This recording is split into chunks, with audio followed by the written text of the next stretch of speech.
கோபுரம் டிவி நேயர்களுக்கு இனிய வணக்கம்.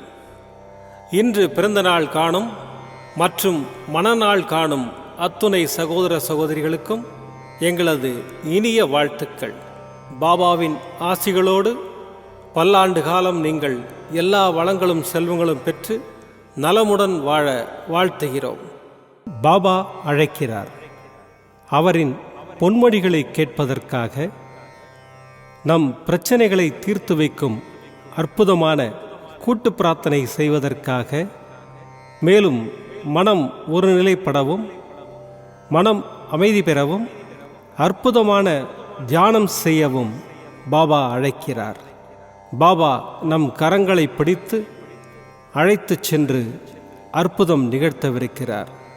வாருங்கள், பாபாவின் பொன்மொழிகளை தரிசனம் செய்வோம். அன்பு குழந்தையே, நமக்கு எது தேவை, எது நல்லது என்பது அப்பாவுக்கு தெரியாதா? ஆகவே நமக்கு எதை அளிக்க வேண்டும், எதை அளிக்கக்கூடாது என்பதை அப்பாவே தீர்மானித்துக் கொள்வார். பாபா பக்தர்களின் ஒவ்வொரு செயலும், வாழ்க்கையின் ஒவ்வொரு நிகழ்ச்சியும் பாபாவினால் கவனிக்கப்பட்டும் உருவாக்கப்பட்டும் வருகிறது. பாபா தன்னிடம் பூரண சரணாகதி அடைந்த பக்தர்களிடம், உம்முடைய எல்லா பொறுப்புகளும் என்னுடையவை, உம்முடைய எல்லா காரியங்களையும் நானே முன்னின்று நடத்துகிறேன் என்று கூறியுள்ளார். பிரார்த்தனை நல்லதே, அது பக்தியை அதிகரிக்கச் செய்யும். ஆனால் நடந்த சம்பவங்களை எடுத்துக்கொண்டால், தன் பக்தனுக்கு எது நன்மையோ அதை மட்டுமே பாபா அளித்துள்ளார். பாபாவிடம் பூரண சரணாகதி அடையுங்கள். மற்றவைகளை பாபா பார்த்து கொள்வார். ஓம் ஸ்ரீ சாய்ராம். பாபாவின் அற்புதமான பொன்மொழிகளை தரிசனம் செய்தோம். அடுத்த நிகழ்வு கூட்டு பிரார்த்தனை. நம் மனநலன் சார்ந்த பிரச்சனைகளுக்காகவும், உடல் நலன் சார்ந்த பிரச்சனைகளுக்காகவும் மற்றும் நம் அனைத்து விதமான பிரச்சனைகளுக்காகவும் சாய்நாதரிடம் கூட்டு பிரார்த்தனை செய்வோம். வாருங்கள், இந்த அற்புதமான கூட்டு பிரார்த்தனையை செய்வோம். பிரார்த்தனாஷ்டகம். 8 பிரார்த்தனைகள். சாந்தமான மனம் கொண்ட சாயிநாதரே, அறிவின் சிகரமே, அன்புள்ளம் கொண்டவரே, கருணை கடலே, உண்மையின் இருப்பிடமே, மாயை என்னும் இருளை அகற்றுபவரே, ஜாதி மத பேதங்களுக்கு அப்பாற்பட்டவரே, எங்களின் புரிந்து கொள்ளும் திறமைக்கு அப்பாற்பட்டவரே, அன்பின் இருப்பிடமே, ஷீரடி வாழ் இறைவனே, என்னை காப்பாற்றும், என்னை காப்பாற்றும். ஞான சூரியனே, ஞானத்தை வழங்குபவரே, பக்தர்களின் மனங்களில் உலவிடும் பரமஹம்சரே, அனைத்து நன்மைகளுக்கும் காரணமானவரே, தங்களை சரணடைந்தவரை காப்பவரே, படைக்கும் தொழில் புரியும் பிரம்மாவும் காக்கும் கடவுளான விஷ்ணுவும் நீங்களே. 3 உலகங்களையும் யுகங்கள் முடிவில் தன்னுள் ஐக்கியமாக்கிக் கொள்ளும் ருத்திரனும் தாங்களே. நீங்கள் இல்லாத இடம் இந்த பூமியில் ஏது? எல்லாம் அறிந்த இறைவன் நீங்கள். எங்கள் எல்லோரின் இதயங்களிலும் வசிப்பவரும் நீங்களே. எனது எல்லா குற்றங்களையும் மன்னிக்க வேண்டும் என்று வேண்டி கேட்டுக்கொள்ளுகின்றேன். அலை அலையாய் தொடர்ந்து வரும் சந்தேகங்களையும் மனமயக்கங்களையும் போக்குவீராக. நீங்கள் கோமாதா, நான் பிறந்த இளங்கன்று. நீங்கள் சந்திரன், நான் சந்திரகாந்த கல். தங்கள் பாதங்கள் கங்கை நதி. பணிவுடன் இந்த தாசன் உங்கள் பாதங்களில் தலை வணங்குகிறேன். உங்கள் கைகளை என் தலைமீது வைத்து ஆசை கூறுங்கள். என் கவலைகளும் துன்பங்களும் பறந்தோடட்டும். இந்த கணு தங்களின் தாசன். இந்த 8 துதிகளையும் கூறி நான் உங்களை சாஷ்டாங்கமாக நமஸ்கரிக்கின்றேன். எனது பாவங்கள், துன்பங்கள் மற்றும் ஏழ்மை நிலை இவை யாவும் உடனடியாக விலகி ஓடட்டும். ஓம் சாய்ராம், ஓம் சாய்ராம், ஓம் சாய்ராம். அற்புதமாக கூட்டு பிரார்த்தனை செய்தோம். பாபா நம்முடைய கோரிக்கையை ஏற்று நிச்சயமாக நமக்கு அற்புதங்களை செய்வார் என்பது சத்தியம். இனி கண்களை மூடி பாபாவை மனதில் நிறுத்தி பாபாவின் அற்புதமான சக்தி வாய்ந்த மந்திரத்தை அனுபவிப்போம். दशरथपुत्राय विद्महे सीतावल्लभाय धीमहि तन्नो रामः प्रचोदयात्। दशरथपुत्राय विद्महे सीतावल्लभाय धीमहि तन्नो रामः प्रचोदयात्। दशरथपुत्राय विद्महे सीतावल्लभाय धीमहि तन्नो रामः प्रचोदयात्। दशरथपुत्राय विद्महे सीतावल्लभाय धीमहि तन्नो रामः प्रचोदयात्। दशरथपुत्राय विद्महे सीतावल्लभाय धीमहि तन्नो रामः प्रचोदयात्। दशरथपुत्राय विद्महे सीतावल्लभाय धीमहि तन्नो रामः प्रचोदयात्। दशरथपुत्राय विद्महे सीतावल्लभाय धीमहि तन्नो रामः प्रचोदयात्। दशरथपुत्राय विद्महे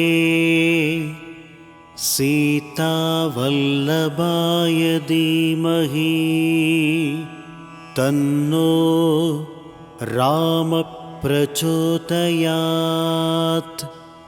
दशरथपुत्राय विद्महे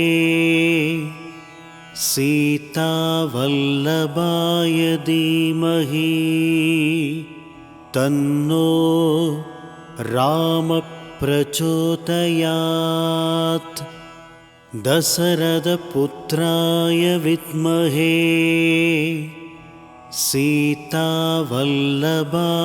धीमहि तन्नो रामः प्रचोदयात्। दशरथपुत्राय विद्महे सीतावल्लभाय धीमहि तन्नो रामः प्रचोदयात्।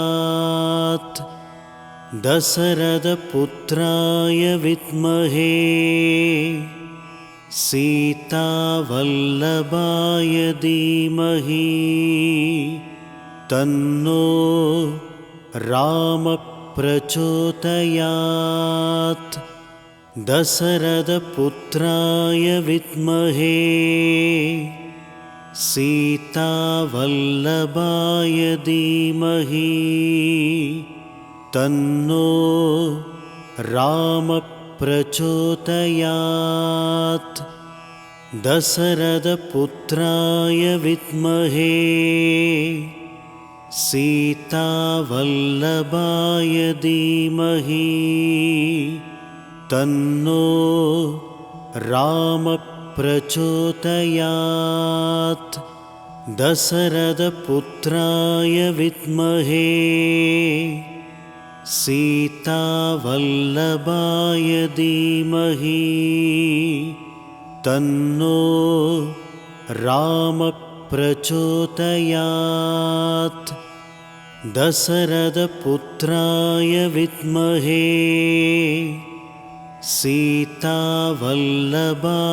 धीमहि तन्नो रामः प्रचोदयात्। दशरथपुत्राय विद्महे सीतावल्लभाय धीमहि तन्नो रामः प्रचोदयात् दशरथपुत्राय विद्महे सीतावल्लभाय धीमहि तन्नो रामः प्रचोदयात् दशरथपुत्राय विद्महे सीतावल्लभाय धीमहि तन्नो रामः प्रचोदयात् दशरथपुत्राय विद्महे सीतावल्लभाय धीमहि तन्नो रामः प्रचोदयात् दशरथपुत्राय विद्महे सीतावल्लभाय धीमहि तन्नो रामः प्रचोदयात् दशरथपुत्राय विद्महे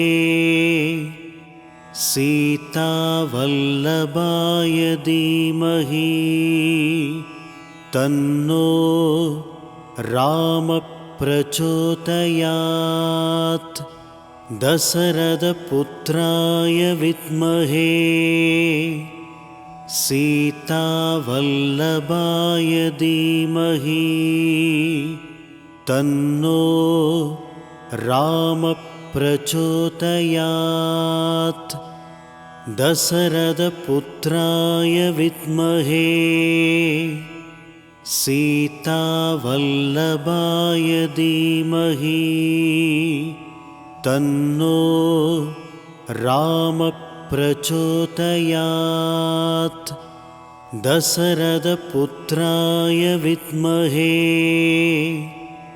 सीतावल्लभाय धीमहि तन्नो रामः प्रचोदयात् दशरथपुत्राय विद्महे सीतावल्लभाय धीमहि तन्नो रामः प्रचोदयात् दशरथपुत्राय विद्महे सीतावल्लभाय धीमहि तन्नो रामः प्रचोदयात् दशरथपुत्राय विद्महे सीतावल्लभाय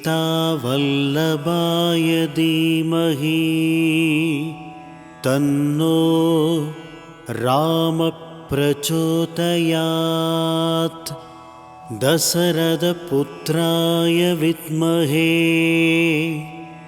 सीतावल्लभाय धीमहि तन्नो रामः प्रचोदयात्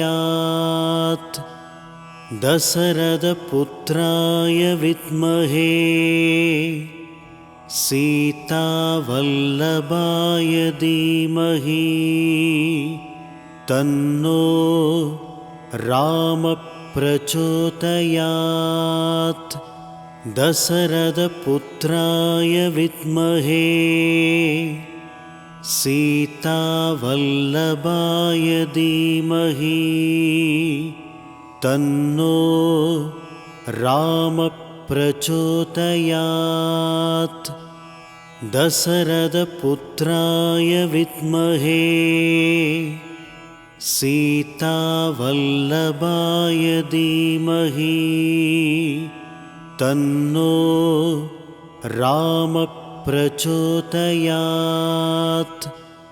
दशरथपुत्राय विद्महे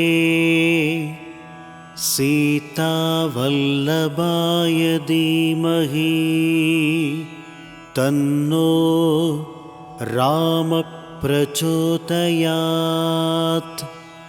दशरथपुत्राय विद्महे सीतावल्लभाय धीमहि तन्नो रामः प्रचोदयात्. மீண்டும் நாளை காலை இந்த அற்புதமான பாபா அழைக்கிறார் நிகழ்ச்சியில் சந்திப்போம். நன்றி, வணக்கம்.